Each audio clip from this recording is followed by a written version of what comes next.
I am on a very fast pace right now. We are moving past the generic feel-good self-help. We are leaving the comfort of atomic habits or the think and grow rich behind. It's time to go deeper. Today's book is going to set the tone for your next reading journey. It's Ben Horowitz, The Hard Thing About Hard Things. Most business books sell you a dream, but this one prepares you for a nightmare.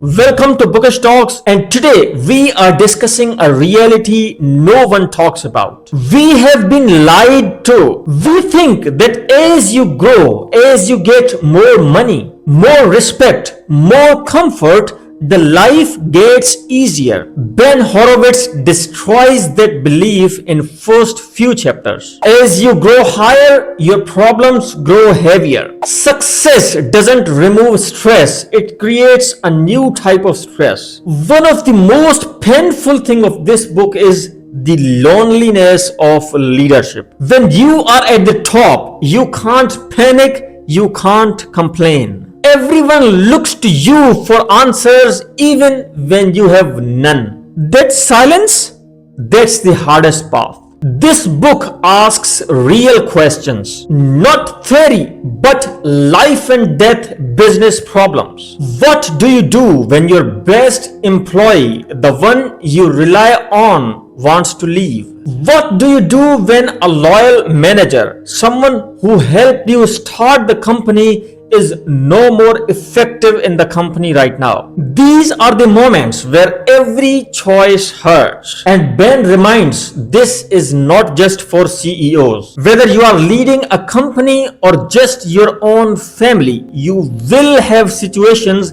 where no option feels good. This book is training ground for those moments. Horowitz explained that life is just a series of hard things changing shapes. Just when you think things are stable, life hits again. He also gives a very practical lesson on people. Your work friends, school friends, and sports friends all think differently. They won't always understand your struggle. That's why the circle you keep is very important. If the people around you can't understand the pressure, they can't help you survive it. Here's the most controversial take in the book. The most important job of a leader isn't motivation or vision. It's communication. Great companies fail because ideas get stuck. Small people sit silently because they are afraid to speak. And good ideas never reach at the top. Talent without communication is useless. If your team stops sharing, they stop thinking. And if they stop thinking, you stop growing. If you are looking for a 10-step checklist for success,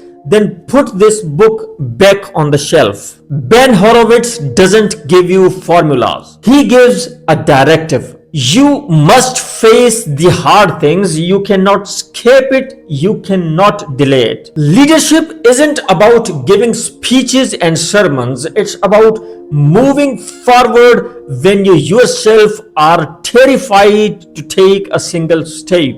This book will not make you feel good, but it will make you stronger. If you want comfort, read something else. If you want truth, read this. If you value honest discussions like this, subscribe to Bookish Talks. On this channel, we do not sell dreams, we discuss realities, because the hard thing about hard things is that no one prepares for them. If you are interested in business book like this, I highly recommend you watch my book review on Beyond Entrepreneurship 2.0 by Jim Collins. I'll be sharing the link here. See you on the other side of the video.